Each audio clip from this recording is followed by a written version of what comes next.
Hey everyone, I'm Megyn Kelly. Welcome to the Megyn Kelly Show and happy Monday. We are kicking off our 2-year anniversary week today, launched 2 years ago with some of our favorite guests from our first 2 years of shows.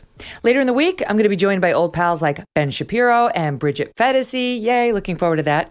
And new guests, I'm so looking forward to this, like Father Mike Schmitz of the huge hit, The Bible in a Year podcast. I've been listening to this and let me tell you, I got questions. I got a lot of questions, people. This thing is like on fire. Everybody loves this podcast and it's because of him. He makes it so easy to digest and also just makes you want to be a better person. And we're also going to have an old friend of mine who used to come on the Kelly File. He actually broke some big news on it. His name is Mike Rinder. He's out with a new book about Scientology. He was at the top of this organization. He was a part of Sea Org. You know, they run Scientology. He's been, he claims, stalked by Scientology, surveilled by them, totally disassociated by the members of his family who are still in Scientology. Scientology denies all of this and attacks him as a liar. It's ugly and it's interesting, and we'll have him on. Today, we've got Kelly's Court OGs, Arthur Aidala and Mark Eiglarsh coming up. It's hard to get the OGs together sometimes. They're busy men. They've got successful legal practices, but this is our anniversary week, so they're here. Yay. And we're going to take a deep dive into the Adnan Syed case that was made famous in Serial. You know, that podcast has over 100 million downloads.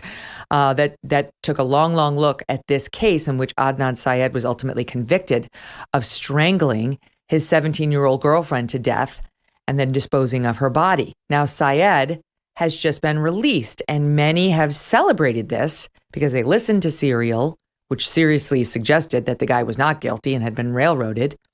And guess who was responsible for his release? Marilyn Mosby. Remember her?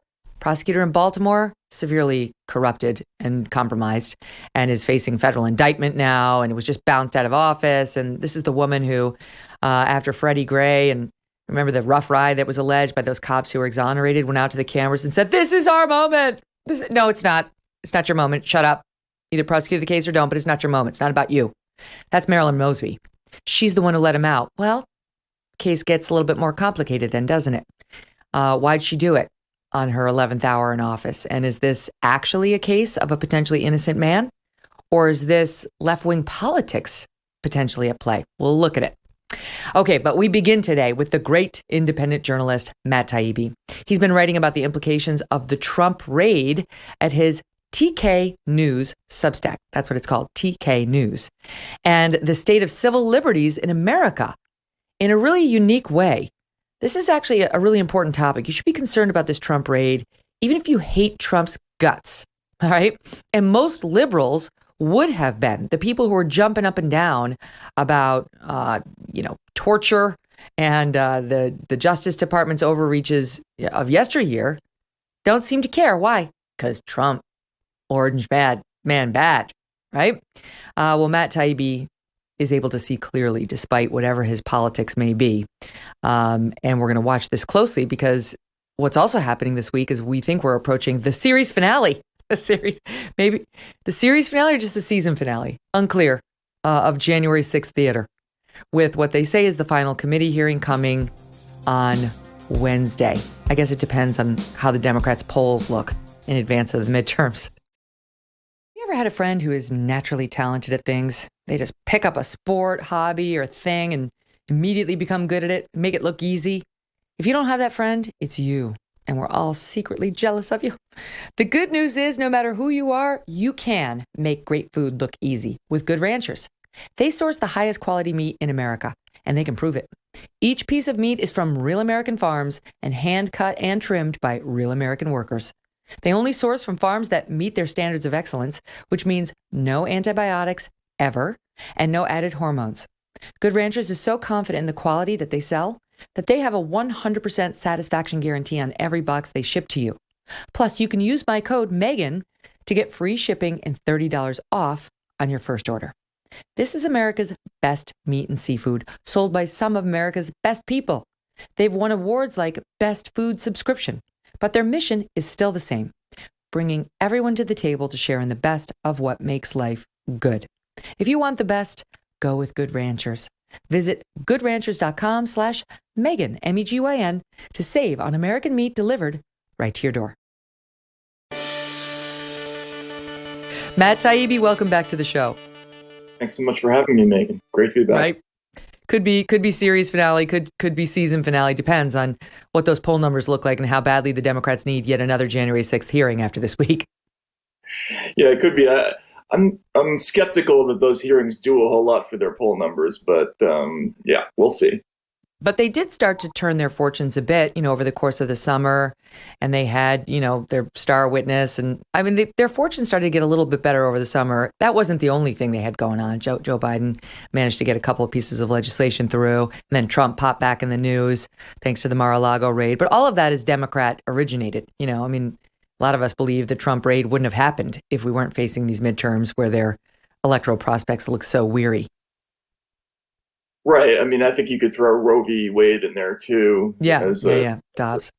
Whole turnaround, but certainly, I think that's the concerning thing about the Trump raid from a long-term point of view is was it politically motivated, and could they do this to anybody?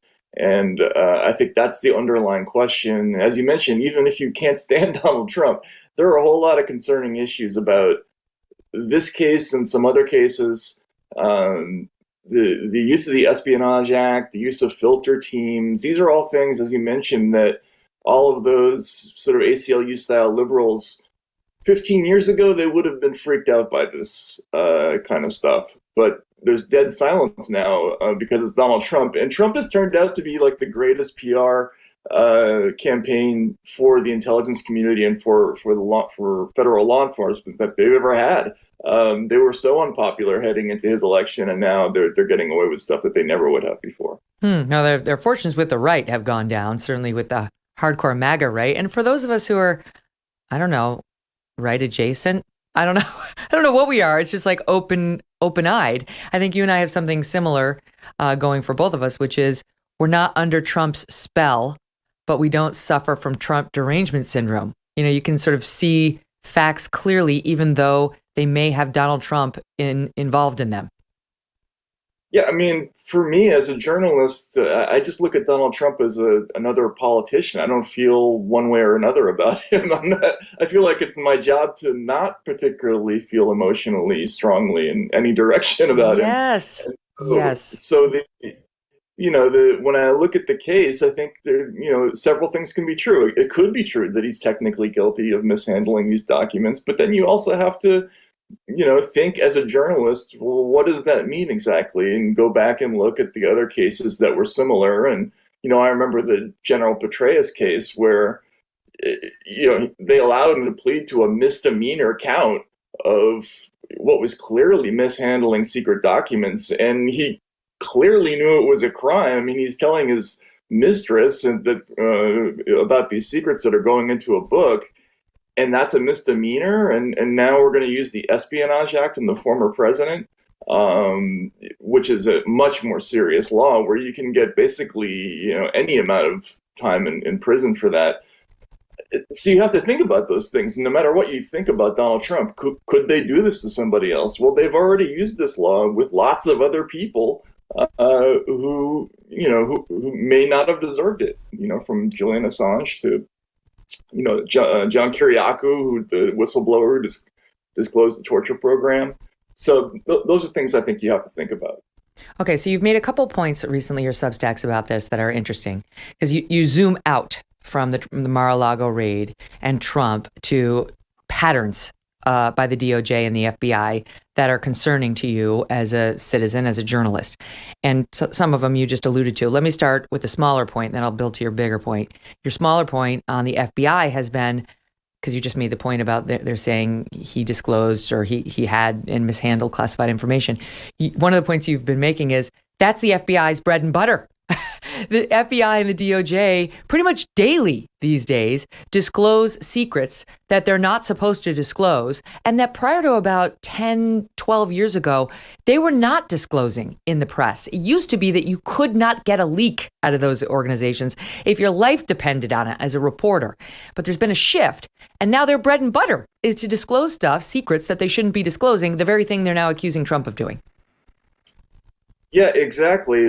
Whether it's leaking grand jury material, which is the most recent, they've done that quite a lot, but they did it recently with the Trump case, where somehow political reporters knew ahead of time that a whole bunch of Trump affiliates were going to be getting subpoenas from a grand jury, or whether it's something much more serious. I think the story that really caught my attention was the one involving the Washington Post and Michael Flynn in early 2017, where they basically busted him for talking to the Russian ambassador Sergei Kislyak.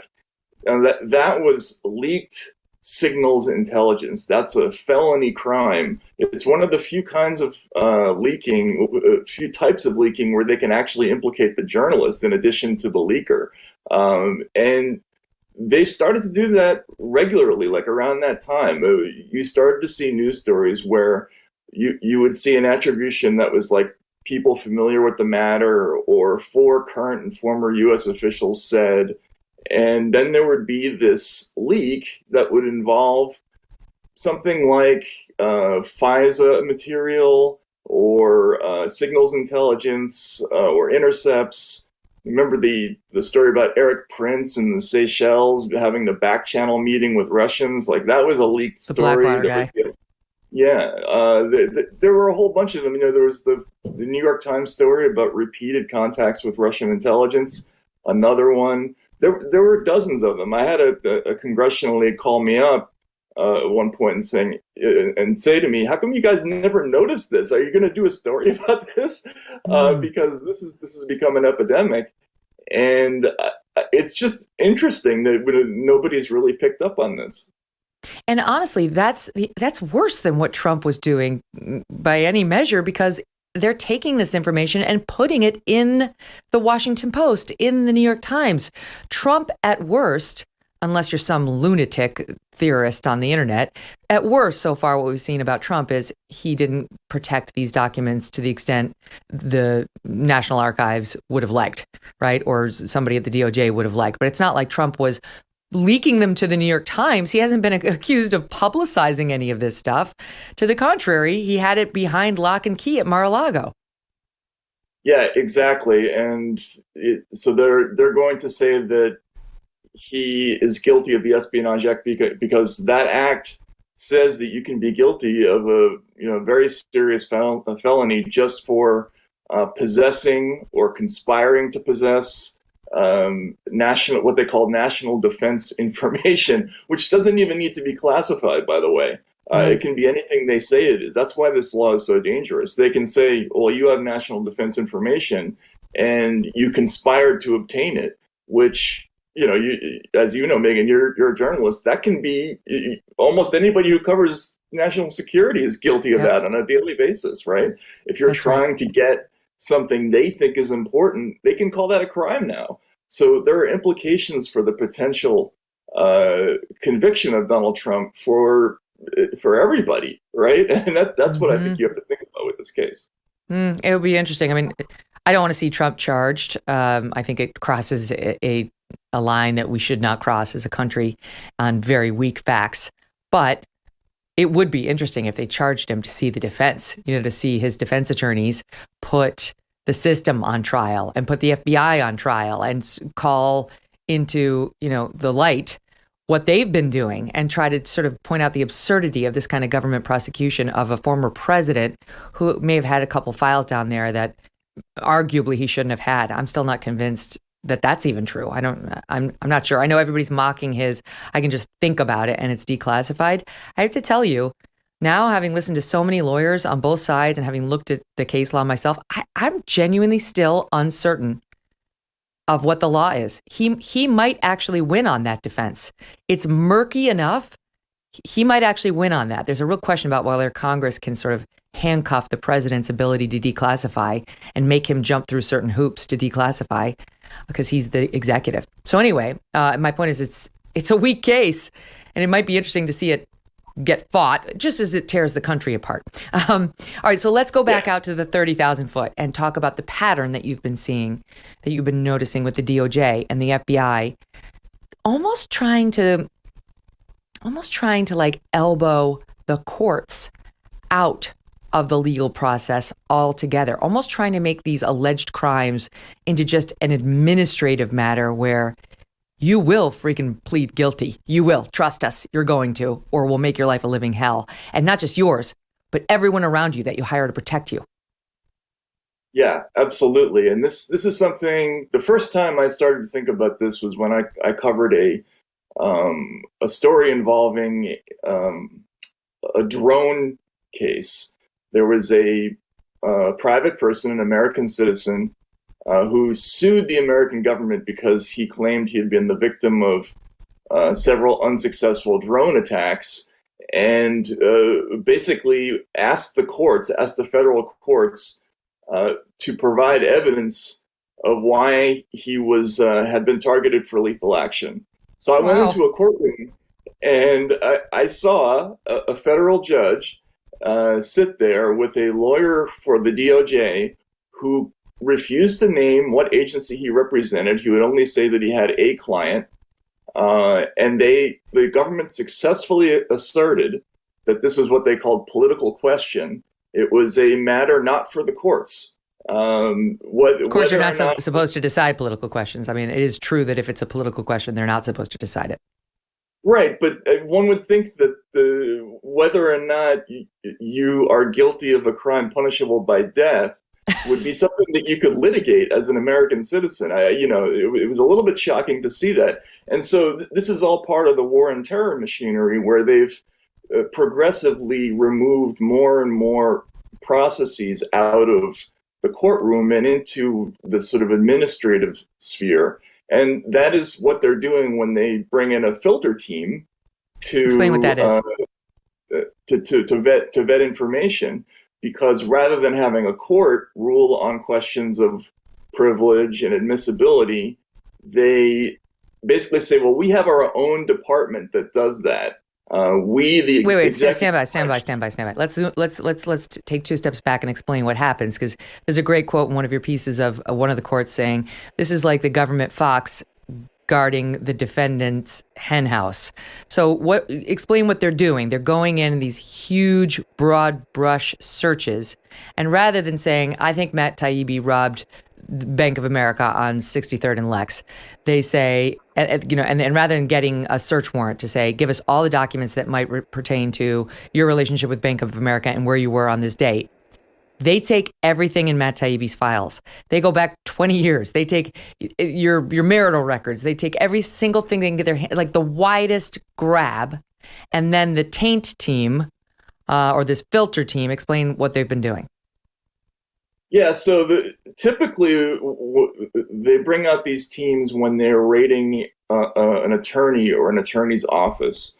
And so I went back and I researched the kind of the history of these cases. And one of the first big ones was an attorney named Lynn Stewart, who represented, if you remember. I do. I covered that. You covered that. Okay, right. Yeah. So she was very unpopular, if you remember, at the time, because she was representing the blind sheik. And they raided her office. They raided this attorney's office, and they didn't just take the files pertaining to that client. They didn't just take her files. They took all the files of all the attorneys at the firm involving all of their clients.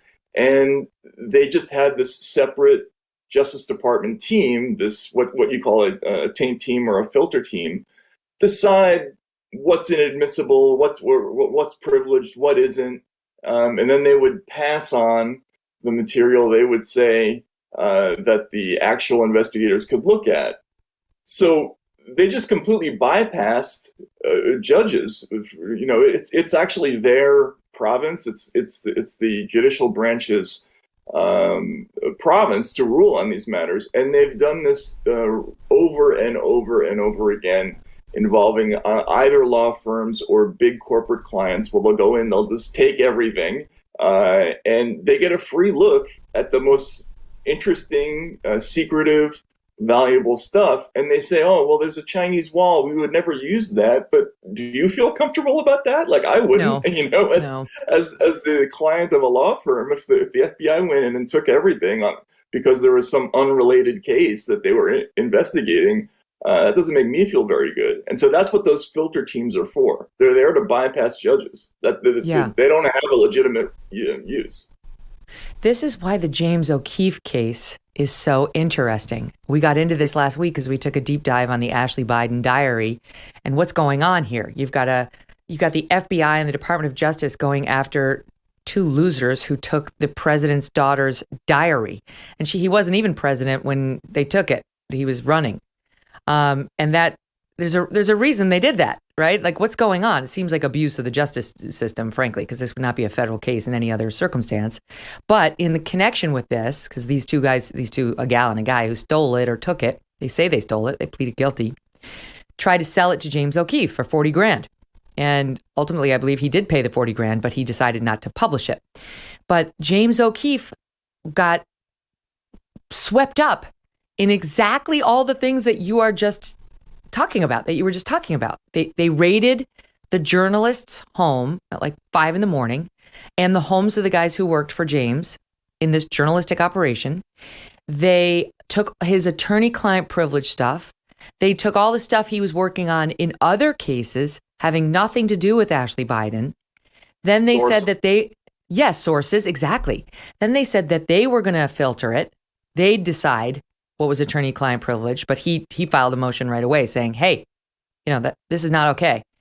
And was the other piece of it. So they wanted to look through the documents. Oh, there was one other similarity that they had. They also leaked about it. Oh, that was it. They leaked it to the New York Times. Like, who James was involved in a litigation with at the time. Mm-hmm. Yeah, exactly. Right. And so you have exactly the people that you don't want to be looking at your stuff, who are clearly in an adversarial position to you, assuming this would-be neutral role of the sorter of, privileged material.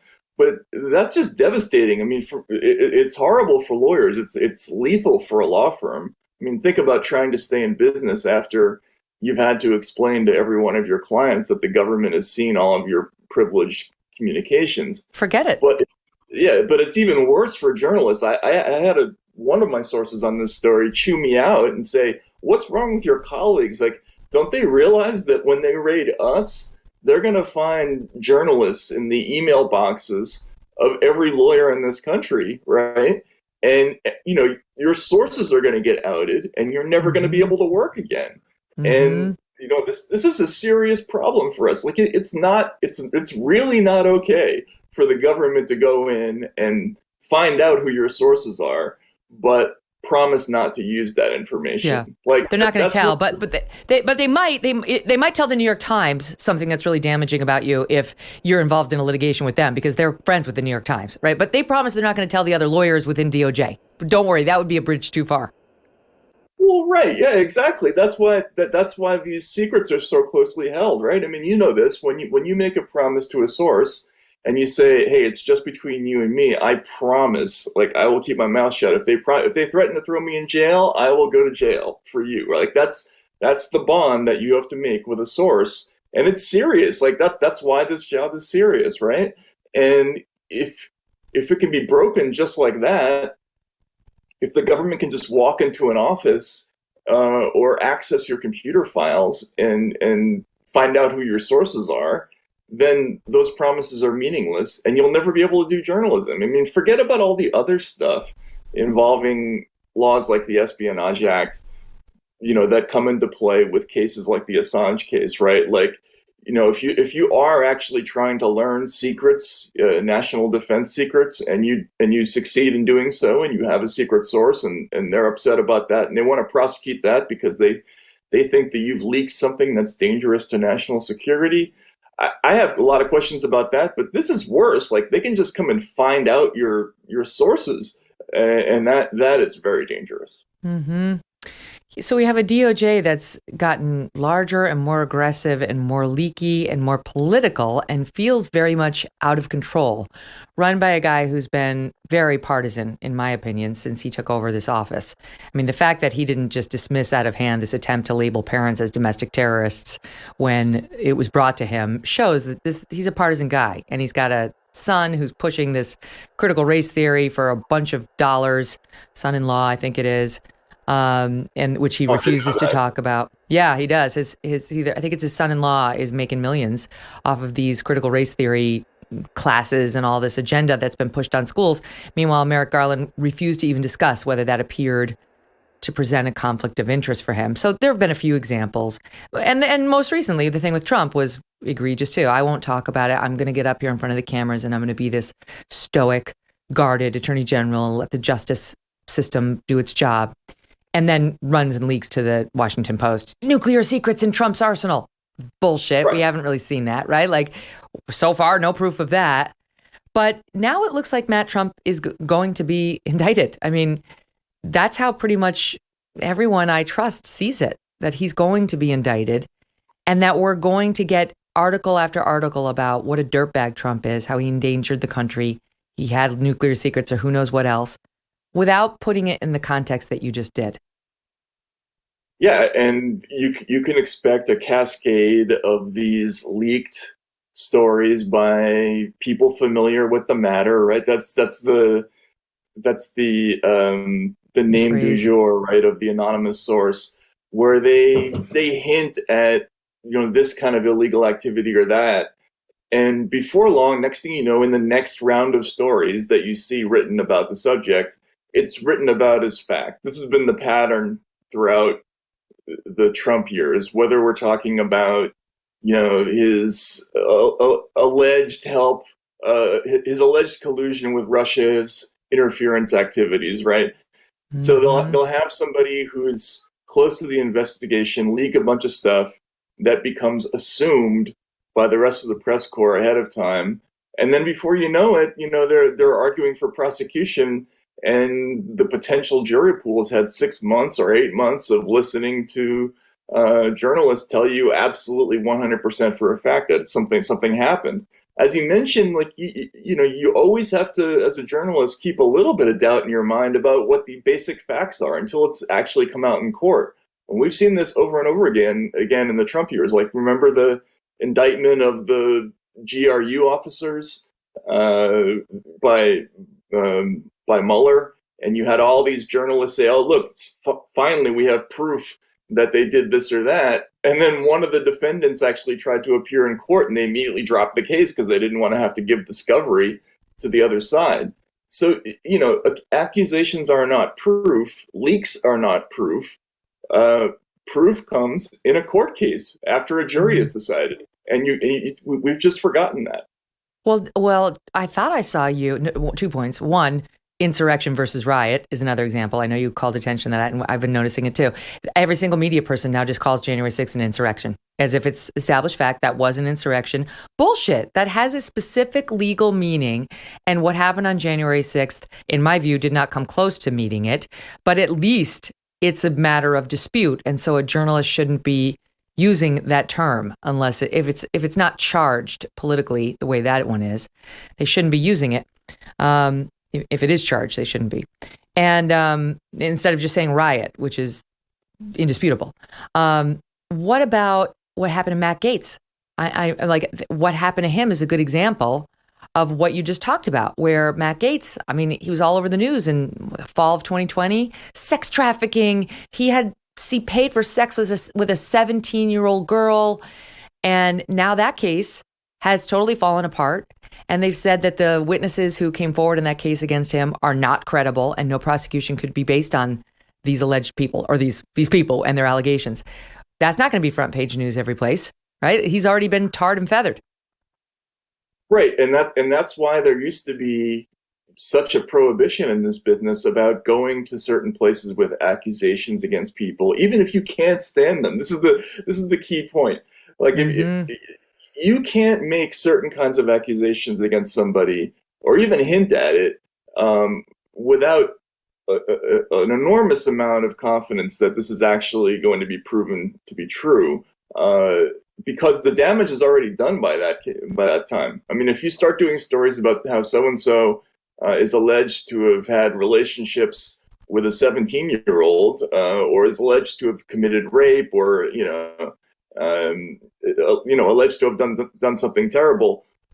Now in the social media age, what happens instantaneously is that 50,000 accounts, many of whom might be anonymous or PR accounts, whatever, they start circulating this as though it's fact. Oh, well, he had sex with a 17-year-old. And then what happens? 2 years later, it comes out that the key witnesses aren't reliable and you got to drop the case. You can't just turn around and say, I'm sorry at that point. It's over, right? I mean, people are going to think that's true forever, no matter what. And that's what we don't want to happen as journalists. That's why, especially if you don't like the subject that you're writing about, you got to be careful, because extra careful. Extra careful, exactly. And that's what hasn't happened in the Trump years. Yeah, honestly, this is one of the reasons why I'm so resentful of the mainstream media, corporate media, whatever you want to call them, because at a time when I was getting needled by then candidate Donald Trump on a daily basis, I did my level best every night before we went out there. I reminded myself on the Kelly File, this is not about me. This is about something much bigger than me. And many nights I defended Trump. A couple nights I hit Trump when he did something crazy, like he attacked that judge as not able to hear his case because he was Hispanic. That was one time.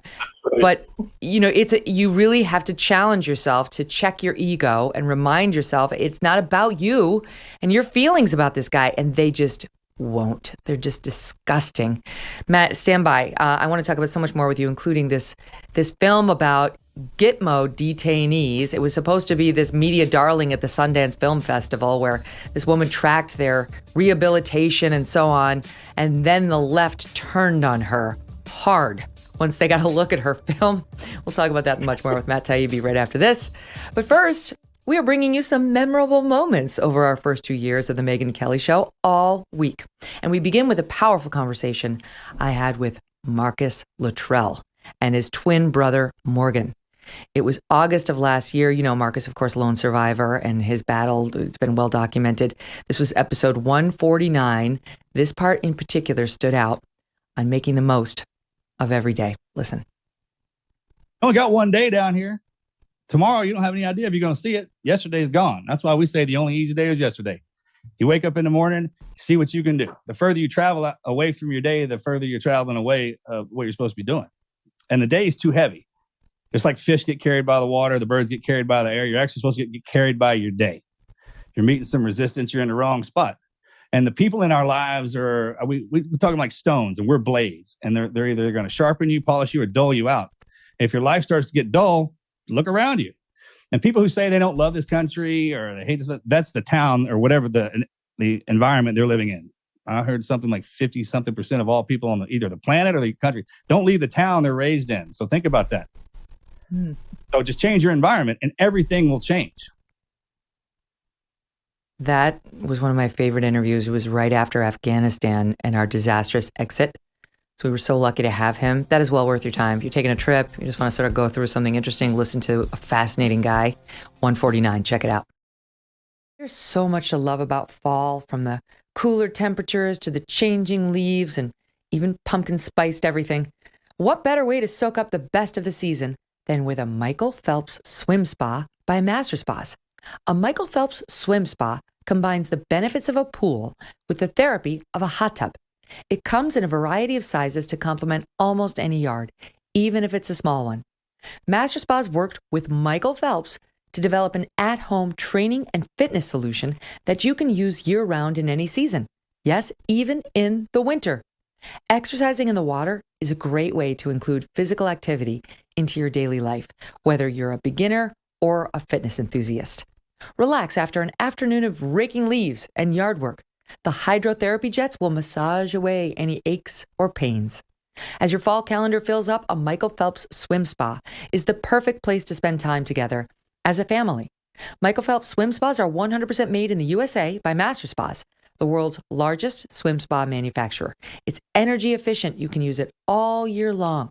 Go to masterspas.com, put in the promo code MK to save $1,000 on a Michael Phelps swim spa or $500 on a Master Spas hot tub.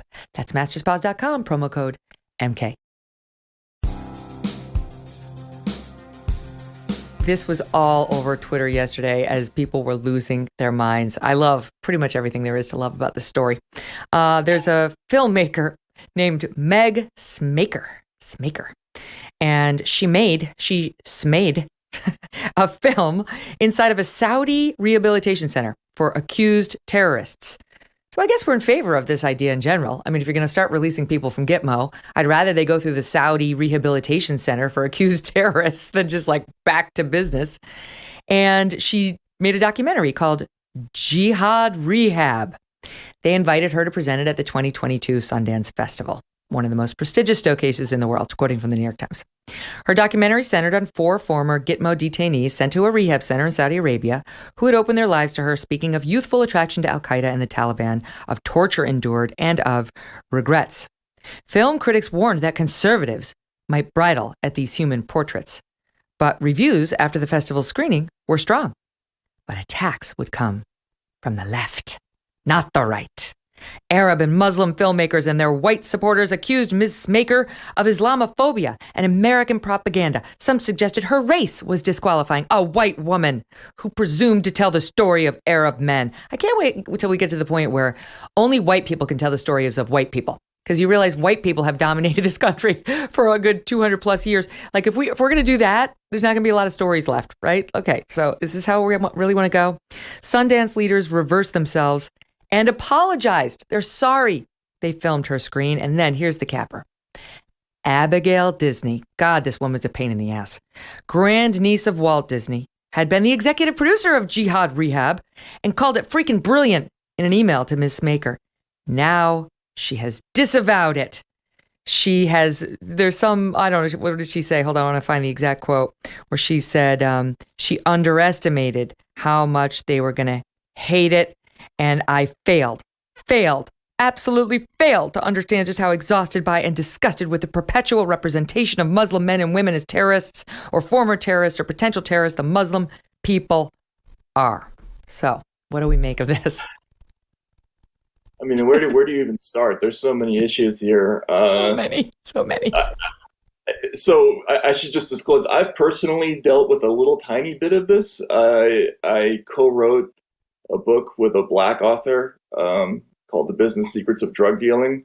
I basically ghost wrote a book with an anonymous, uncaught drug dealer. And I caught a lot of flack for putting my name on the book of the story of a Black person, even though we're close friends, and this was basically just me being a ghostwriter. You know, I wasn't cultural appropriation. I got criticized for that, and so this is now a factor that you have to consider when you're doing reporting. I mean, I also wrote a book about the Eric Garner case. And I think that would be difficult to get that kind of book contract these days because of the tension of a white reporter covering that story. Now, I wrote that book because I happened to live near the area and went to the place. And from the stories, I liked the character and I felt like I could connect with it and try to tell that story. But that's not the only consideration now for journalists. You have to think about all this other stuff. And then there's the other crazy thing where now we don't want, we're worried about people seeing documentaries about questionable characters just because we're trying to learn about them. Like that's somehow bad. And we saw this with Alex Lee Moyer's movie, That Feeling When No GF, about incel culture. Apparently that was bad because we got to see these people, but they weren't just brutally criticized. We actually learned what they were all about. I think that's what journalism is for, isn't it? Like we're supposed to be learning why things happen, and suddenly that's dangerous. I don't know what you think. I think that's crazy.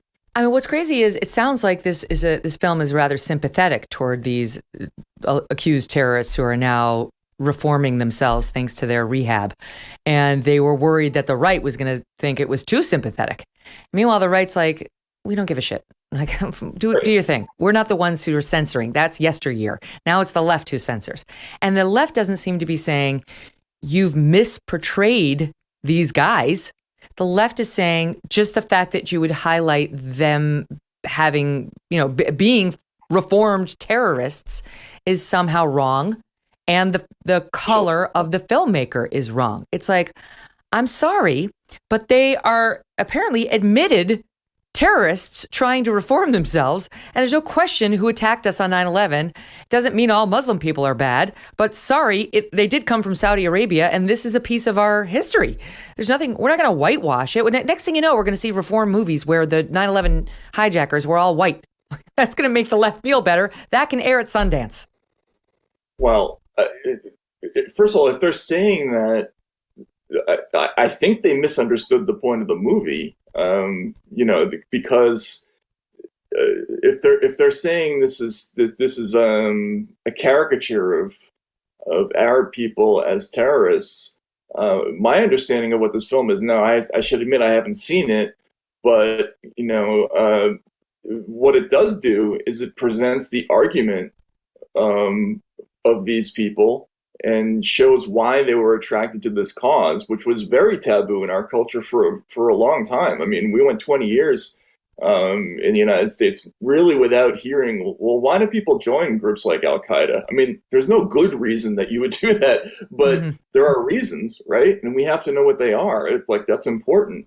And so if you're some kind of leftist and you're saying this is a bad film because it inaccurately portrays people as terrorists, when actually, from the sound of it, what it was doing was putting a sort of a neutral face on the argument for terrorism. They didn't seem to have a problem with that. That was strange. Nor did they pick like some cab driver in New York and say, "Here's the Muslim man. Let's talk about how he's likely linked to terrorism." That's not what happened. These are Gitmo detainees who admit, according to what I read in the Times, that they were attracted to Al Qaeda and the Taliban. They received torture and so on. And they regret it. And so what Abigail Disney says is people are disgusted with the perpetual representation of Muslim men and women as terrorists or former terrorists or potential terrorists. It doesn't sound like that's what this film actually does. It talks about people who actually were potential terrorists and now regret it. So sorry if you don't want attention being called to one of the darkest chapters of American history, which was a mere 21 years ago, but it happens to be part of, you have no problem calling attention to, 1619 in American history. This one's a lot more recent and needs to be explored. Right. And by the way, there are movies about the innocent Muslim men who were targeted by, the military. I mean, I think of Alex Gibney's movie Taxi to the Dark Side, where they did make mistakes and put people in Gitmo who didn't belong there, right?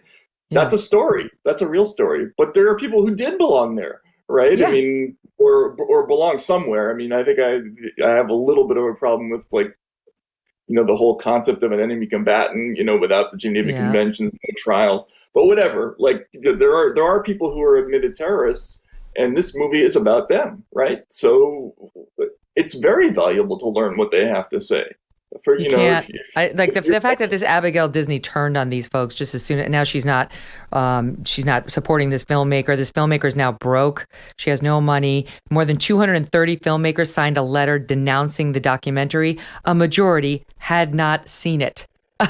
The head of the festival demanded to see consent forms from the detainees. She demanded to see the filmmakers' plan to protect them once the film debuted. How the hell is that Sundance's concern? Okay, she required an ethics review of the plans, and she gave the filmmaker 4 days to comply. Now she's not answering calls, this Tabitha Jackson from the Sundance Film Festival from the New York Times. She won't even talk to them. So anyway, it's crazy. All right, let me shift gears. How many elements of that story have you heard like 500 times in the last 5 years? First of all, there's the mandatory apology, right? Yep. Then there's the group letter that's signed by a bunch of people who didn't actually read or watch the offending material. Mm-hmm. And then the apology doesn't help anyway, right? That's the other thing. That's that right. The person who tries to make amends ends up, with their career wrecked anyway. It's the same story over and over. Can I tell you, just as an aside, I was at this event a couple of weeks ago and General Michael Hayden spoke. And General Michael Hayden actually went out there and started to speak to the crowd on what is and is not disinformation. And I was like, you've got to be kidding me. Like, you were one of the people who signed the absurd letter on the Hunter Biden laptop for which you have not apologized. And you were literally on Twitter 2 weeks prior to this comparing Trump to Julius and Ethel Rosenberg, who sold secrets to the Russians and were executed. So I think you should not talk about disinformation publicly, maybe just to your family and your friends. But this is not your area of information or expertise anymore. But to your point, we keep doing this over and over and over. And of course, there's the well-meaning liberal like Abigail Disney walking face first into like the garden hoe, which she steps on, it smacks her in the face. I was just trying to do a wonderful thing for the Muslims and I just didn't see it. And then the left eats her alive. Okay, let's talk about Hillary Clinton. So we got Hayden comparing Trump to Julius and Ethel Rosenberg. Okay. And we've got Hillary appearing to compare Trump to, wait for it, well, and his supporters, to Hitler and Hitler's supporters. Listen.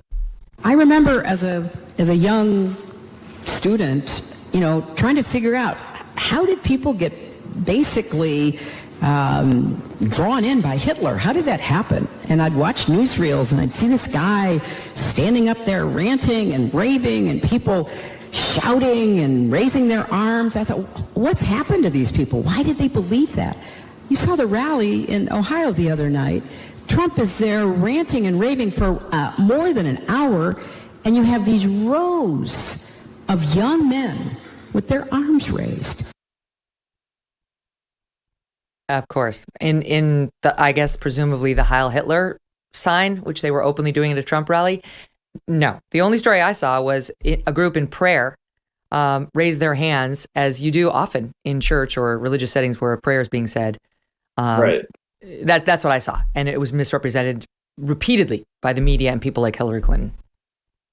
Yeah, I've been to a lot of Trump rallies, and in not always friendly circumstances. I mean, as the media, they don't tend not to like you too much, and I've never seen anything like that. So I don't know what she's talking about. But that was like the meme du jour last week, that the Ohio rally was Nuremberg. It was like everybody passed out a memo that this is what we're going with this week, and it's just ridiculous. Like, Hitler is Hitler. Let's stop with that. Yeah. Can I tell you, the Heil Hitler sign, however, is a little too common. Like, this is a gesture that like you get asked to make in your life, and you're like, oh my God, I look like I'm heiling Hitler. Like, we were at our friend's vow renewal, and the priest asked us to all hold up our arms in like for a blessing over the couple.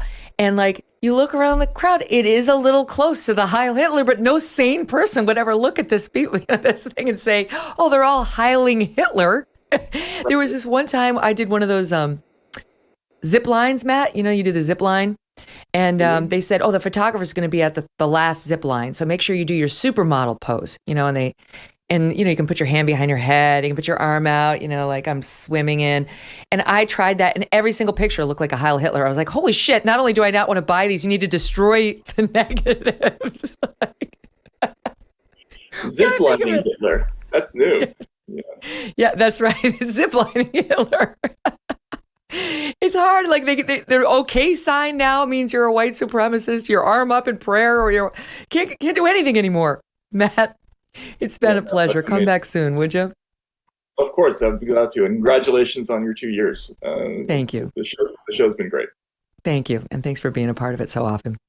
All right, coming up, the OGs Arthur and Mark are here for Kelly's Court. We have so much goodness for you. Breaking news, by the way, on Alec Baldwin. We're going to get into that Adnan Syed case. And the woman, so-called Central Park Karen, she just had a big court ruling. We'll tell you what happened. Remember, folks, you can find the Megyn Kelly Show live on SiriusXM Triumph Channel 111 every weekday at noon East. And the full video show and clips when you subscribe to my YouTube channel, youtube.com/Megyn Kelly. If you prefer an audio podcast, that's what we launched 2 years ago. Follow and download on Apple, Spotify, Pandora, Stitcher, or wherever you get your podcasts. There you'll find our full archives with almost 400 shows. And if you've got thoughts on any of them, you can now email me at Megyn, MEGYN, at MegynKelly.com. Samantha from Arcadia, California is raving about Genucel's transformative results. She says, I love Genucel plant stem cell therapy. I've used it all over my face, under my eyes, and it cleared up the dry flakiness and even reduced my forehead lines. Someone even asked if I had work done. Nope, just Genucel, thanks. Genucel has sold over 1 million products to women and men across the country. Fine lines, forehead wrinkles, dark spots, sagging jawline, even those annoying bags and puffiness, gone without risky procedures. And with its immediate effects product, you'll get guaranteed results in as little as 12 hours, or you'll get your money back. See the difference for yourself with over 60% off their most popular packages at Genucel.com. But it gets better. Go to Genucel.com/MK now, and they will include the brand new Genucel Hyaluronic Acid Serum as a free gift. Powerful moisturizing effects to brighten your complexion and further reduce the appearance of visible signs of aging. Plus, all orders will get free express shipping. Visit Genucel.com/MK60. That's GENUCEL.com/MK60. We could not celebrate our 2-year anniversary without Kelly's Court and two of my all-time favorite lawyers, Arthur Aidala and Mark Eiglarsh, both former prosecutors, now defense attorneys. On the docket today, several big cases making headlines today, including a deep dive on the case of Adnan Syed. He's the man featured in the popular 2014 podcast Serial. He was released last week from prison after spending 23 years behind bars for killing his ex-girlfriend. Prosecutors now asking for a new trial, and there's a real question about whether they'll even pursue that. Is he really innocent? Or is this left-wing politics at play? We'll discuss it. But first, there is breaking news on whether Hollywood actor Alec Baldwin is about to be charged criminally in connection with the shooting death of the cinematographer on his film Rust. We're going to talk about it with Arthur Aidala, trial attorney, managing partner at Aidala, Bertuna and Kamens, and Mark Eiglarsh, as I said, former prosecutor, now defense attorney. All right, guys, Alec Baldwin is back in the news, and here's the story. All right, this is from the New York Post. Alec Baldwin could soon face criminal charges for allegedly firing the round that killed cinematographer Helena Hutchins on the set of Rust, as the Santa Fe Sheriff's Office prepares to release its final investigative report. The Santa Fe DA, Mary Carmack Altweiss, filed an emergency request for more than $600,000 from New Mexico's Board of Finance, so her office would have the funds necessary to prosecute, she says, up to 4 people in connection with the incident, citing the Santa Fe New Mexican as its source for the reporting. She did not disclose who the 4 people would be, but noted in the request, quote, one of the possible defendants is well-known movie actor Alec Baldwin. Oh, so it's, well, So, like a freight train. Well, let me see if I can divine. And they're saying the prosecution could require up to 4 separate jury trials. The only thing she's waiting on, she says, is FBI reports, phone reports, and interviews that they've been waiting on for the last year, but they're expecting them right now, and the sheriff's office final report is expected within a week. She says we're ready to move forward immediately once we get the data that we're expecting. So it looks very much like Alec Baldwin could be charged, and he could be charged soon. Before I toss it to you, one other piece of color. His Instagram post this morning was pretty cryptic. Quote, my heart has been broken 1,000 times this past year, and things in my life may never be the same. Lots of changes coming, but my family has kept me alive. So do we think he will be charged with some sort of potentially gun violation, something as bad as negligent homicide, or do we not? And what are the odds of him actually being convicted of such a charge? Mark, you want to take it first?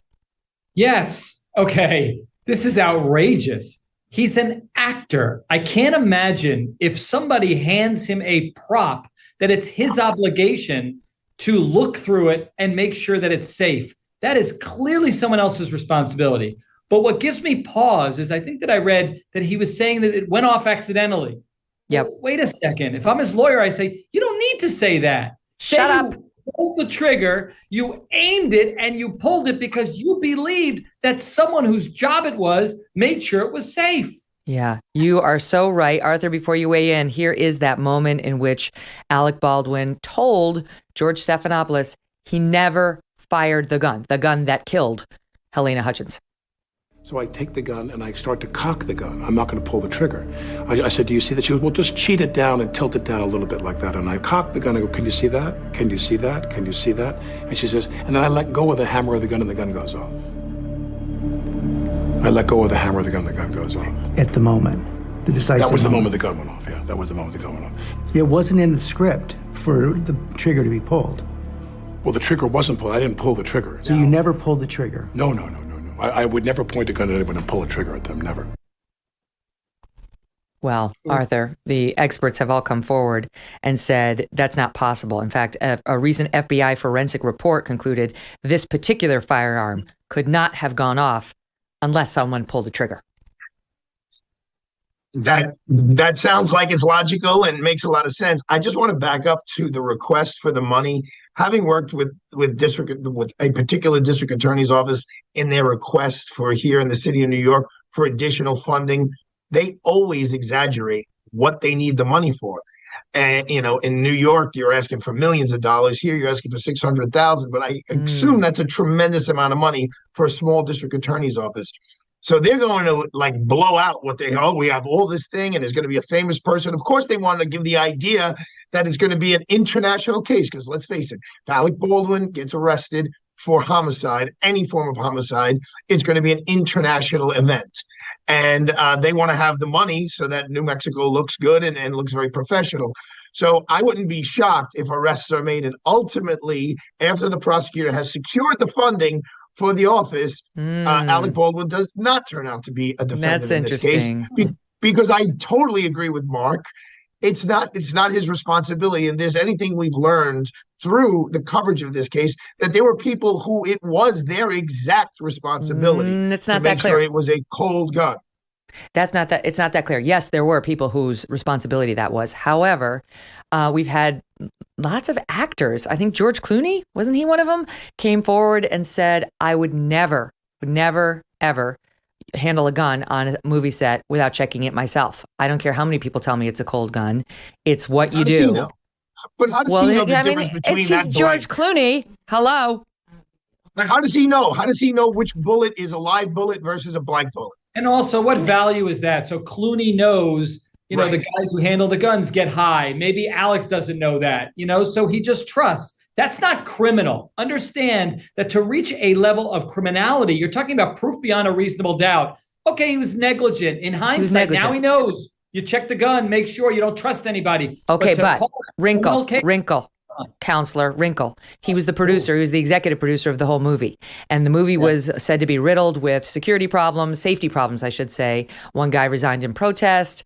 They weren't running the shop well. And clearly, if the girl, the armorer, who was responsible for the guns, and she didn't hand the gun. Somebody else, the assistant director, handed him the gun, but she was in charge of guns. So here's the people that they could be looking at. The assistant director is the one who handed Alec Baldwin the gun and said, cold gun. Alec Baldwin's the one who fired the gun without checking inside. Then there's the armorer who was responsible for the guns on the set. But she's been pointing her finger at the ammunition guy because the problem, according to the armorer, is she was given what were supposed to be blanks that were actually live rounds. And the person who gave her that ammo should have known that. And there's also a question about whether there was some sort of subterfuge on set with somebody actually messing with the gun for some reason. Why are you shaking your head for? You added the wrinkle is that he's the executive producer. Okay. And in a criminal setting, that has, to me, a little bit of relevance. But in a civil setting, it has a lot more. Then you're responsible civilly. My question is, does he even know the difference? Is he an expert? Is he supposed to open up whatever it is, look inside, and he's supposed to know whether it's a live round or not a live round? That cannot be his responsibility. Well, especially if it was missed by the armorer, who is the gun expert. And we'll see whether their theory is she couldn't tell the difference, or she failed to check. I believe it's that she saw and she couldn't tell the difference. Go ahead, Arthur. It's whether it rises to a crime versus a civil liability. Whether this is a thing about people forking up a whole bunch of money to her family, or should they be going to jail? And it just sounds like there were so many hands in this puzzle, in this pie or soup, whatever you want to call it. I don't think it rises to the level of criminality that any actor, Alec Baldwin, George Clooney, or some extra, has. That they have the duty, the criminal, they're bound by by the penal law to make sure. Okay, but that may not be true. It said it's cold gun. They're told it's a cold gun. No, but I'm going to backing up. Gun. Okay, I don't see right now. I don't see the criminal liability of Alec Baldwin. I agree, but I do see the civil liability through the roof, and I also see his failure to keep a safe set as a defense the others are going to use. They're going to point the finger at him and say, I was overworked. I was stretched too thin. I raised the alarm saying, I can't handle all of this. I need help. It's him. He's the one who wouldn't fork out the dough because he wanted to maintain his little house in the Hamptons and his house here and the big star, and F him because he wanted to save dough. Somebody died. That's what they'll say. But I do think that there is somebody, like, if what the armorer seems to be saying is true, if the guy who is responsible for putting the ammo on the set gave a box of live rounds that was mislabeled dummy rounds, that definitely could be criminal, no? Yes, that's criminal. I would say you can make a strong case for criminally negligent homicide. Yeah, reckless conduct, willful and wanton disregard of human life and property. I would like to hear more, but now we're getting into that kind of thing. Yeah. Yeah. And by the way, just to make a clarification, because I looked at this when the case first broke, the difference between dummy rounds, and blanks is blanks you put in the gun because you want them to do smoke and make a sound and make the gun look like something just happened. Dummies are just lookalikes. They're just like little imposters of actual bullets. So if you have a gun like a Colt 45 that shows the bullets, the movie audience sees bullets. They think they see bullets. Really, they just see imposters, but they can't do the smoke and the noise and all the stuff that blinks. And I think the allegation here is that these were supposed to be dummy rounds to just make the gun look real, like it was loaded. And in fact, have one more it had thought, at least one live. That's really troubling me. And I think Arthur could speak to this too. There seems to be, and I see it happening more lately, where you've got civil liability, but then you've got a lot of public protest, people who are outraged. You've maybe got a dead body and a family who gets a lawyer. And then that all of a sudden gives rise to the prosecutors to say, you know what, we need now to charge this criminally when it falls short of criminality. That seems to be happening more often. It's happened with some of my clients, and I take exception to it. It's kind of happening with Donald Trump. And what I guess you want to segue maybe, but Megyn, we've covered, the three of us have covered cases regarding police officers that really should probably be civil cases where the government, the city entity, should be paying a victim, and we take it to the extreme and we charge them criminally and wind up putting them in jail. Yes. Also, Megyn, we kind of skipped over Alec Baldwin denying that he actually pulled the trigger when probably the overwhelming evidence shows that he did pull the trigger, or someone had to 100% he pulled the trigger. Right. So I don't know how that fits into this conversation that we're having. He's a liar. He's now lying about what happened. It hurts him. Whether it's true or not, he's now narrowed down the factual focus to that. It shouldn't be that. His best argument is it's not his job. Someone else was hired to do that. You're right. That's his ego. As Mark always says, it's not his amigo, because he needed to do a PR splash with George Stephanopoulos, like, I'm cool, I'm Alec Baldwin, I would never hurt anybody, I was totally in control and I did all the right things, and the gun just magically went off. It's the magical gun.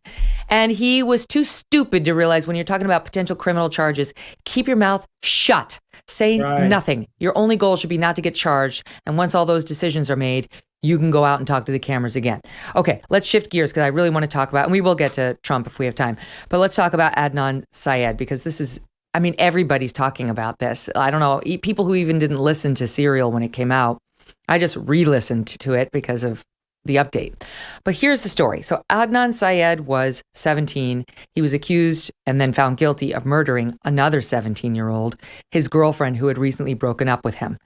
And there were cultural barriers that didn't allow them to be like open with their relationship. His family, he was Muslim, and his family didn't want him dating her. And I think she was Asian, and her family didn't want her dating or dating at all, not even necessarily the other.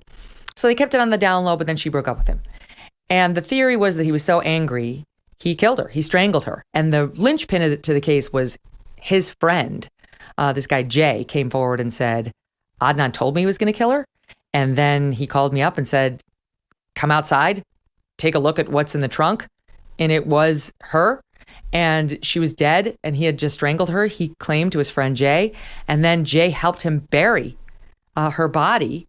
And he led police, Jay did, ultimately, to the location of the car where they had, which they had disposed of. She was allegedly strangled in the back of her car.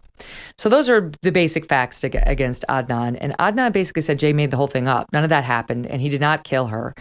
And Serial, which is it's like this reporter for the New York Times, put together this fascinating look at it, and she led us down a road where she did acknowledge facts that were bad for Adnan. You know, she didn't sound like she was in the tank for him as she did the reporting, but she didn't cover every fact that was bad for him. And she definitely seemed to want to believe in him. And, you know, as a reporter, or even as a lawyer, you can get sucked into the, like, I'm rooting for a certain result, as opposed to, I just want to know what's true.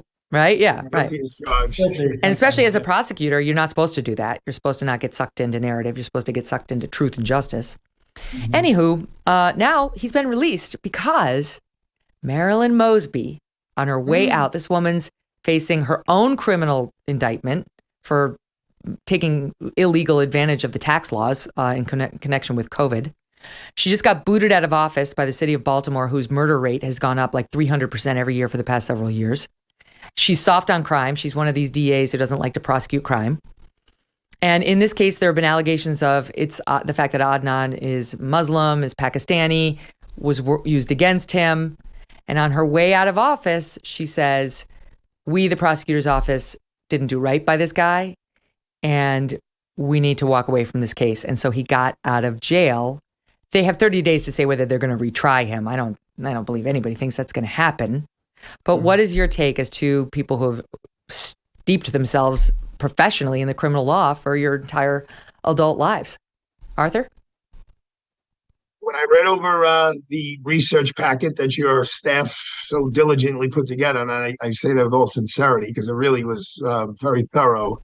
Here's what stuck out for me in terms of guilt or innocence. If you, Megyn Kelly, got a call today from someone in the world of your good friend Janice Dean and said, we haven't heard from Janice in 2 days. Have you spoken to her, Megyn? I can tell you because this happened to me last week. The first thing I would do is pick up the phone and try to call that person myself. Maybe she's mad at Sean, her husband. Maybe there's an issue, but she'll accept my call. And that's exactly what happened to me. And the individual who they were looking for picked up the phone immediately and said, hey, Art, what's going on? This guy who spoke to this woman every day, gets a call that he hadn't spoken to her in a day and a half or something like that, and they can't find her, and he never, ever dials her number again. And for me, as a prosecutor, that's what I would be driving home more than any Brady violation, more than any story or anything that just does not make sense. That That is a devastating fact, I have to say, Mark. That's what jumped out at me, too, of all the bad facts against him. I mean, it's not quite as bad as Jay saying he showed me the dead body in his car and then I helped bury the body. You know, I'm like, that's pretty bad. Well, but that's another bad one. First of all, no one's vouching here for the credibility of Jay. We don't know him. We don't know his motivations. We do know he's human. And Arthur and I know in our business, humans lie.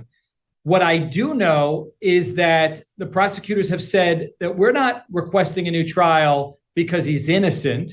So I can't say that the guy is innocent. Prosecutors can't say that. But what it seems like occurred here is he was denied fundamental due process. When you rely upon cell phone tower technology and evidence that somehow wasn't proper, I don't know exactly why it was junk science. No, I know why. I looked at this. So one of the things, so Jay gets up there, and Jay had changed his stories a couple of times. He changed the location at which he was allegedly shown the dead body, the victim.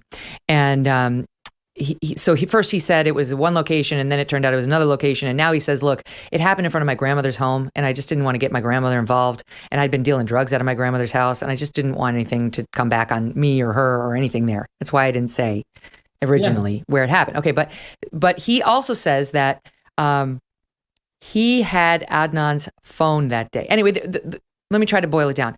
There was a question about whether Adnan had been at the site where the body was disposed of. And the prosecutors used cell phone records to say, look, you can see Adnan's phone at this site. It's called Leakton or Leaking Park. It sounds like Lincoln Park, but it's not. And they said you can see his cell phone right by this park, Adnan. So Jay has corroboration. The cell phones of Adnan's cell phone records show he was there. And what they're saying is that if Adnan made an outgoing call from his cell phone from that park, it would be reliable. But that, quote, according to the Times, all experts agree, incoming calls to one's cell phone may not be used as corroborating evidence of the location of the person holding the phone and receiving the call, and that it was allowed at this trial. So you add that to the fact that there were two, at least, potential other suspects that prosecutors knew about and failed to disclose to the defense. A clear Brady violation, a clear violation of due process. And so why should we care about this guy? Even if he's guilty, why should we care about him? Because any of us, if we're ever accused of anything or someone we love or know is accused of a crime, we must hold prosecutors to following the rules so that this doesn't happen to us. We don't have failures or miscarriages of justice, which apparently occurred in this case. So I applaud the prosecutor. If that's truly what happened, I applaud her for doing the right thing. If there's a Brady violation, and Brady is the rule that requires you as a prosecutor to turn over all evidence that may be potentially exculpatory, meaning it may suggest the guy didn't do it, to his defense lawyer. And they're saying in this case that wasn't done, that there were two potential other suspects, and the prosecutor had them and knew of them in his files and her files and did not turn them over to the defense. Go ahead, Arthur. In terms of due process and in terms of echoing what Mark said, and it is a lot of, I just lectured the other night to, a law school class asking about the role of the criminal defense attorney. And a lot of it is to we're making sure that everyone's kind of playing by the rules. And one of the debates that I'm in right now regarding Brady is, although the prosecutor turned the Brady material over to me, they did not disclose it to the grand jurors who indicted my client. And my argument is, no, you have to tell the grand jurors that there's someone else who the police looked at as a potential suspect, and all of the information regarding that. They're saying, the prosecutor's saying, no. We have to just tell you that. We don't have to tell the grand jurors that. And we're in litigation over that. And these little battles that Mark and I do, they overall have an effect on our life and our criminal justice system in the United States of America. Okay, but let me ask you something on this alleged Brady violation, because I do think that's the best argument for a new trial, right? If the prosecutor had information that there were two other suspects and didn't turn it over to the defense, that's bad. That's pretty clear ethical violation, that exactly of the kind that could get you a new trial. But if you're a prosecutor, and you guys have both been, and you just get some random name called into you and you scribble down the name, Joe Schmo, potentially connected question mark. And you send a cop out to go run down Joe Schmo, and you're like, oh, this is bullshit. That wasn't a real tip. Not credible, whatever. Do you have to turn that over? Why not? Like, why not? What's the harm? What's the harm here? We sent our guy. You go send your private investigator over. It's not why not. I get best practices, but could that be the kind of thing? On that. The way, Megyn, the way you worded it was very carefully worded. The way you worded it, I would say, no, I don't know that that's a Brady violation. Because when you show up at a scene, there could be, hundreds of potential people who did it. And as you go, you narrow it down. I don't know that you have to keep, sending over, this person's still included as a possibility. I think this was Mark, different. If you're a prosecutor and your phone rings at your desk and it's someone who sounds like they're not high or drunk and says, listen, I don't want to get involved, but I'm telling you, I know who did the murder, or I know who committed the crime, and this is what they're wearing and this is where they're located. If I'm the prosecutor, not Megyn's hypothetical. I'm giving that over.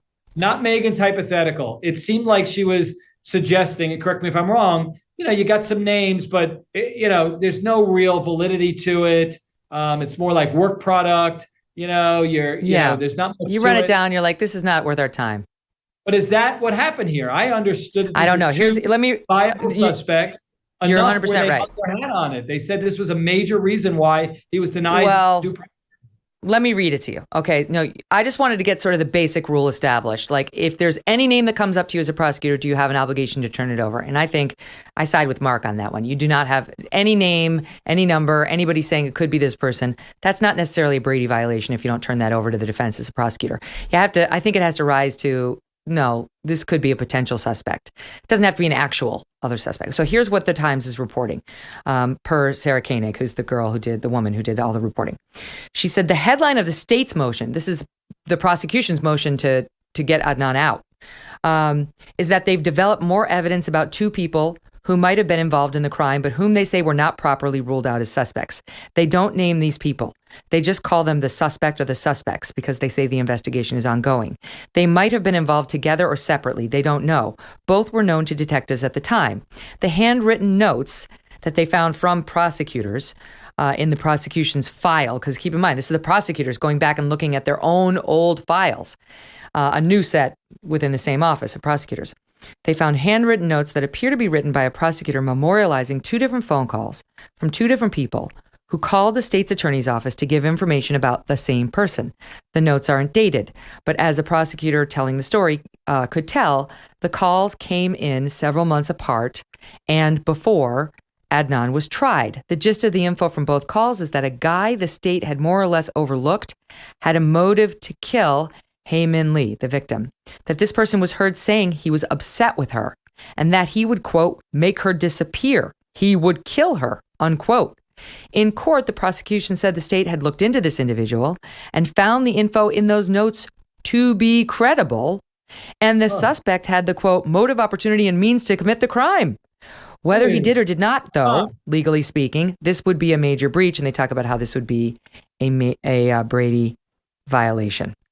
I'm picturing Arthur's veins protruding from his neck and from that bald skull. He found out about this. He'd be livid the same way I would. How dare they do that? I'd want sanctions. I'd want a hug, and then I'd want an apology. I have to tell you, though, Arthur, I remain skeptical because the woman pushing this whole narrative, her name is Becky Feldman. She works for Marilyn Mosby.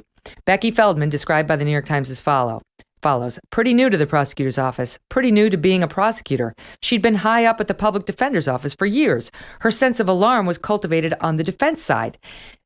Keep in mind, this is a prosecutor's office that doesn't like prosecuting crime. And there's a narrative here pushed by Sarah Koenig at the New York Times that maybe there was an anti-Muslim bias in this case, that the word honor had been mentioned too many times in this case, like honor killing potentially, though that doesn't appear to be what was actually argued. And by the way, that is a thing within some extreme segments of, ardent extremist Islamist communities. We've covered that too. But that's not a claim that was openly made against Adnan. Anyway, I got my doubts And just to take you down memory lane, here's Marilyn Mosby, okay? Here's Marilyn Mosby talking about why she did this in the Adnan Syed case, 2 minutes before she was kicked out of office. Here she is.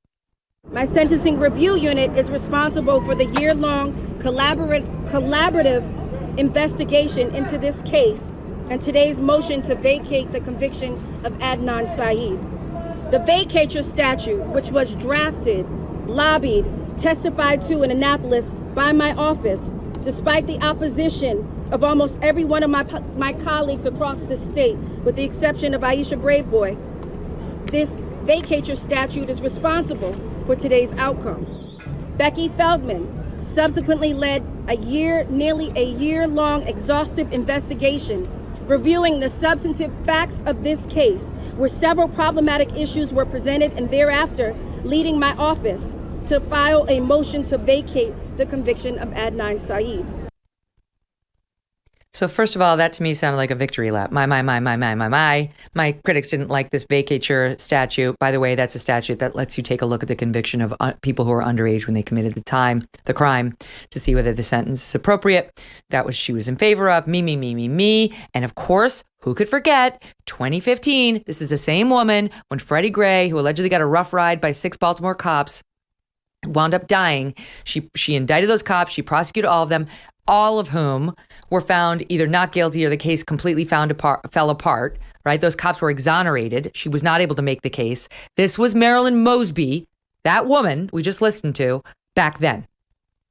To the youth of this city, I will seek justice on your behalf. This is a moment. This is your moment. And as young people, our time is now. Oh my God. She's an identity politics. Memories, Megyn. Me, you, and Arthur, we took turns trashing her after we Remember? heard that. That was us. So there she is again. I'm just saying, I don't trust her. I don't trust her judgment. And Becky Feldman sounds like a lefty who doesn't much love prosecuting crimes. And I'm just wondering whether identity, once again, is rearing its ugly head in this case, or whether there really is a Brady violation. Well, I mean, Megyn, the only way that we'd have a real big problem here is if Becky Feldman created this document. And I don't think any lawyer, I'd like to think that any lawyer is not going to put their whole career on the line and fabricate this document, these handwritten notes that are in that file. If what's written on those notes is authentic, and they were in the file all the time at some point, I think we can all agree that that is a textbook Brady violation, and they did the right thing by bringing it forward. And then they took the extra step. Look, they didn't have to move for the case to be that verdict to be dismissed. They could have left it up to the judge, and the judge can make that decision as to whether it should be dismissed or not. But they took the extra step to say we're asking it for it to be dismissed, and that basically handcuffs the judge to do what they want. I think there should be another trial. This guy should be tried again. I'm not convinced he didn't do it. I'm not. And I realize, by the way, the audience should know, to your point about did they really not turn over notes? Again, Sarah Koenig of the New York Times reporting that one of the 2 main detectives on the case was accused of misconduct in another murder case that went to trial the same year this one did. In that case, the detective was accused of manipulating evidence, fabricating evidence, not disclosing exculpatory evidence. And the guy convicted in that case was exonerated back in 2016. Okay, so she's suggesting he railroaded somebody else who was later exonerated. Don't know whether, how much stock we put in that or not, but that's not a good fact for the prosecution. I think that they should have another trial, Mark. Am I crazy? You're not crazy. You're just not informed. I mean, you're not close enough to the facts like they are. You've got to, I'm sorry, you've got to defer. That was sweet. That was sweet. I meant that with love, and I knew what I was saying, and I knew I'd get that reaction because you haven't sat down with this guy, Jay, to look him in the eyes and confront him with his inconsistencies. You don't know what the evidence truly is. No, right. I don't trust Mosby, but I got to trust people who work at that place who wouldn't let a murderer go. I think that they believe that the evidence falls short of being able to prove it beyond a reasonable doubt. And if they don't seek another trial, you got to question whether they've got the goods. Yeah, I think also, Megyn, you have to, from a prosecutor's point of view, any prosecutor's point of view, and any judge's point of view, he's done 23 years. I know he was, given life, but it's not like he's done 23 months. And sometimes that does factor into a prosecutor's decision-making process in a city where crime is running wild, where they need every resource they can. I think we just said it went up 300% every year. They may say, look, we're not going to spend our top 2 prosecutors on a case where the guy's already done 20. That's a good point. That's a good point. But I have to say, not the public. It's not, if she actually would start to prosecute crime, that'd be one thing. But I don't think Becky Feldman or whoever's taking over for her is going to do. Maybe I'm wrong. Maybe the new prosecutor is a little bit harder on crime. I think that's one of the reasons Mosby got booted, because she wouldn't prosecute. So we'll see. But I think the family of the victim deserve a new trial, as stretched as they may be, for Hae Min Lee, the victim in this case. Stand by. Much more with Arthur and Mark. We got to talk about Central Park Karen and Trump. But first, here's another memorable moment from the first 2 years of our show. Do you remember? It was this time last year when a bird showed up in the studio during a show about ghosts. First, we heard the activity. We didn't know what it was. I thought my staff was punking me. It was October of just last year, episode 192. Just watch how Abby and yours truly reacted.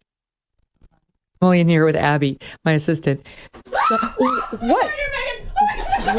There's a real bird here. There's a real bird here. There's a real what? There's a real bird in here. I just want you to know. There's a bird in here? There's a real bird. I'm sorry that I reacted like that. Oh my God, we're hearing something down the hall in the closet. Are you messy? I thought this was like a setup. Is this a setup? There's a real bird in here. I'm sorry that I reacted like that. Oh my God, can we close the door? There's a door down there. And that's where like the brain of the... And we heard something, and we're like, she's making the big eyes at me, and I'm making the big eyes at her. And she went down to investigate, and there's a bird. It's in this situation. Like a crow or something. A crow? I believe that's usually a crow. Well, that's holy. As long as it's not like a raven. I mean, bring her deaths. I think you're good. Go get Doug. This is his job. Abby.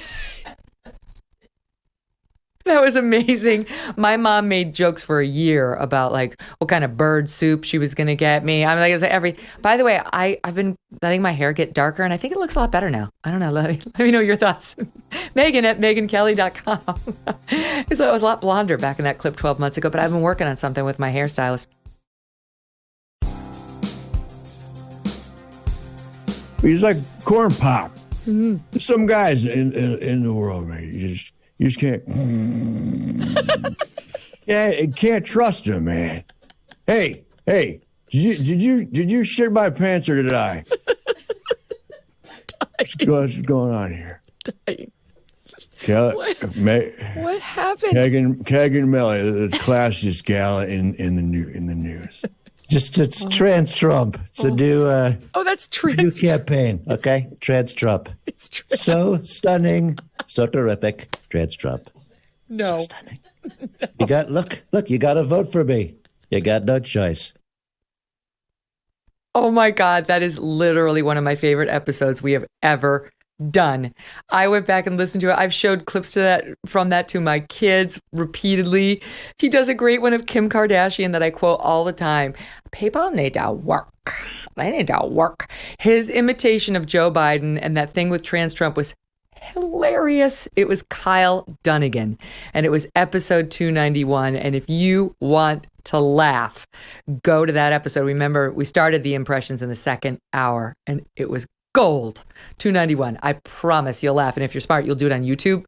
Because you see he's got this like technology where it's like face swap. He's got like Biden's face on his face and he puts on a wig. It's good stuff. Anyway, okay, we're back now with Arthur Aidala and Mark Eiglarsh. I have so many great cases that I want to get through, so let's just bang through some of these things.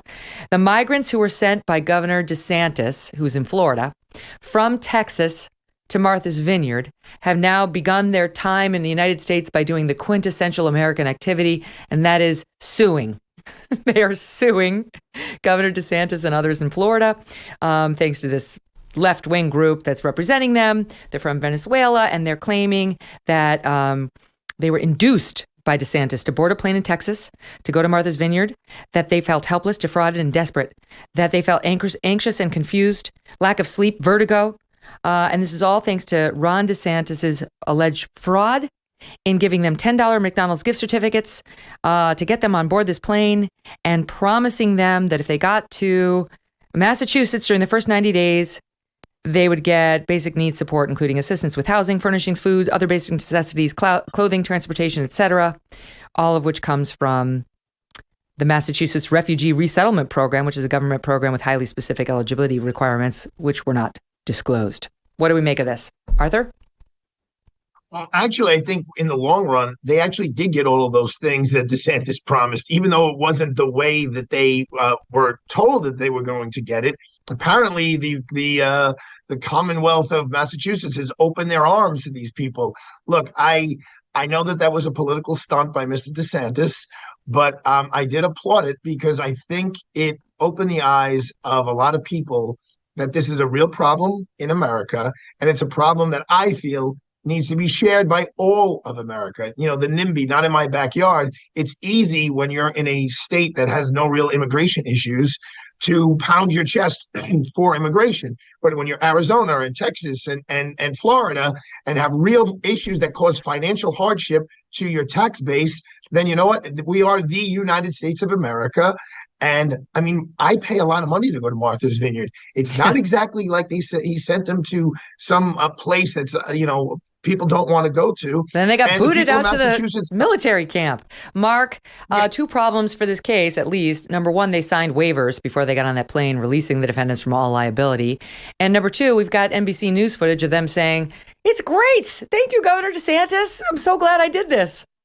Yeah, those are two big problems I was going to mention. I still am not throwing this out as meritless. I do want to hear from the individuals. I'm certainly suspect about their long-term permanent challenges of not being able to sleep over this and whatever else. Over this. They're from Venezuela, but this was the bridge too far. Yeah, but I disagree with Arthur. I don't like the idea at all. I understand about proving that point, but I don't know that you do it by lying to people, assuming that that's true, and telling them they're going to get something when they're not. Sounds like there might be some truth to that. But aren't these people who are here without obeying the laws? I don't think these are the people who came over who filled out all the appropriate paperwork to be here. So they lied, my understanding is, to get here. So we're lying to put them somewhere else. You know, in Brooklyn style, that's okay. Unclean hands. That's the unclean hands defense. All right, let's move on. Speaking of political actions, Letitia James, Attorney General of New York, has sued Donald Trump and all of his children in a civil case. This is not criminal, claiming it's so convoluted that he, I'll just quote, engaged in a sprawling, decade-long fraud scheme to obtain lucrative business accounting benefits by inflating the value of his assets and net worth. He overstated the value of his assets to get more favorable bank terms and loans and so on. Not a single bank is complaining about this, but Letitia James is. She's saying whether the banks were or were not actually tricked isn't relevant to the legal case. Trump's a bad person and I want to hurt him, is basically what she's saying. So, Arthur, you're in New York. Hold on. Oh, go ahead, Mark. That's not what she's saying. Hold on. That's not Short what she's for me. saying. And she is right. It doesn't matter if there's a loss. I have a client who's charged in federal court right now, and the PPP loans that he clearly obtained by committing fraud, he invested in real estate. He's making millions, so he'll be able to pay back everything. The government's going to get more. That doesn't mean that the charges can't be brought. So it's not whether there's harm to the banks in this instance. Is Trump's residence 11,000 square feet, which the government claims it is, or is it 33,000 square feet like he claims? Is it worth $327 million? Or we're hearing that the most expensive unit there is $16.5 million. You can't do that.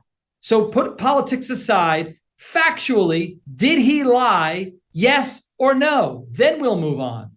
Yeah, that's not a bad point. Go ahead, Arthur. There are a couple of issues here. Number one, and a disclaimer, I know Letitia James, we're very friendly, but I did not think it was appropriate for her when she ran for Attorney General. Her platform was, I'm going to get Trump. That is against everything you're taught as a prosecutor. Whether you're the lowest prosecutor or you're someone running for high office as a prosecutor, you're not supposed to pick the target and then find the evidence to go after him. We agree, but can you focus on what she's claiming he did? Yes, what she's claiming he did, I'm going to agree with Mark. Megyn, I have a guy right now who he lied on his bank forms The bank never complained. He paid back the loan. He's totally in compliance. But when he was being investigated for something else, the FBI people who looked at all his records found that he lied the same way that Trump did, and they prosecuted him. To Mark's point, though, because the falsehoods in these documents were tremendous. The way Mark said, doesn't the bank have some due diligence to just look up how big his apartment is? They do, and that's how what much Trump's it's been worth? saying. It's so Trump's been simple. basically saying that the banks had the obligation and the banks pursue that obligation, and the banks came to understand exactly how big his apartment was and wasn't, and therefore no harm, no foul. He did try to settle this case. She would not accept the offer, so we'll see how far down the road this gets. Could it be over past the midterms? We'll see. Okay, let's move on because Central Park Karen, sorry, Amy Cooper, but that's what she's known as. She had the confrontation with the angry bird watcher, and he said, "Get your dog out of here. They're supposed to be on a leash." And she didn't comply.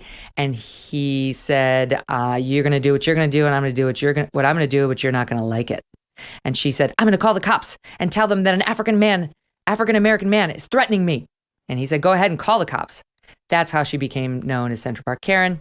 She looked pretty douchey. But then so did he, because it came out, he's got this long pattern of harassing dog owners in the bramble, in the park, including another black man who had exactly the same encounter with him, who he threatened that guy too, where he said, "You leash your dog. They can't be off leash in here." And said, according to that man, Jerome Lockett, and I quote, "If you're going to do what you want, then I'm going to do what I want, but you're not going to like it." So the guy, Christian Cooper is his name, no relation to Amy, has a long history from the sound of it of being kind of an asshole. But it doesn't excuse her threatening to tell his race to 911. Right. Okay, this is kind of the background to what happened here. She sued her employer for firing her when this became a national firestorm, saying, "You said publicly you did an investigation, that you found me guilty of being a racist, and you fired me, and you didn't do an investigation. You just looked at a snippet of videotape, and you lied, and you defamed me." And now her case has been thrown out. She's lost her case filed in the Southern District of New York in a 17-page ruling where the judge said watching a video of the incident and discussing her conduct meets a reasonable interpretation of internal review. Of course. Come on. Go away. Learn from the thing that you did, which isn't the worst thing, but it's not the right thing. Just learn from it. To double down and try to go after your employer who had every legal right. What did she do that with? What did she do that was so wrong? Oh, She was Arthur, she we was had this debate intimidated. before. Hold on. What Megyn just didn't leave, what left out in the prologue is she also identified in her suit that there were 3 men who worked in the same firm. One had a domestic violence incident. He didn't get fired. One was doing things financially at the financial firm inappropriately. He didn't get fired. Irrelevant. No, they're Apples to misconduct oranges. by other people in her firm, and they did not meet the same fate that she did, which was termination. And her argument was it was only because it made this big splash. And all I was doing on 911 was I was identifying the individual. So if the police show up, they know, at least they have some parameter of identifying You who's are harassing me. not going to pull the naive card and not look at this for what it is, Arthur. She pulled the racist card. She lied and tried to suggest that he was threatening her. And No, he did threaten her. That wasn't a lie. Thank you. But I will grant to you, her mistake was not even telling the 911 officer that he was an African-American man. You do have to identify the person. It was she threatened to use his race against him. She said, "I'm going to tell 911 an African-American male is threatening me." That's where Amy Cooper went off the rails. In any event, she's lost a lot, and they've thrown out, including this lawsuit, they've thrown it out. But her employer was kind of douchey as well, and just getting rid of her and publicly calling her a racist because they were just too... I don't like the P word. I'll say all the other words, but I don't like the P word. But they were kind of P words and not like, well, she behaved like an asshole outside when he was being threatening and she did something bad, but she doesn't have to lose her job, get fired. I don't know. I'm uncomfortable with their behavior. You're a genderist. You don't like the P word? You're a genderist. I know. I kind of am. I don't know. I don't like that one. My mom would never say the F word and she would never say the other P word, PISS. She never would. And I feel differently. I'll say those words, but I'm not the one that means cat. Why are we discussing this? Love you guys. Thanks for coming on. Thank you. Happy anniversary. Thank Take care, you. Arthur. Thanks for joining us today. Tomorrow we'll have more memorable clips, and we'll also have Father Mike Schmitz of the Bible in a Year, the mega hit podcast. Excited for that. In the meantime, download the show so you don't miss it. Go to youtube.com/Megyn Kelly. We'll see you tomorrow.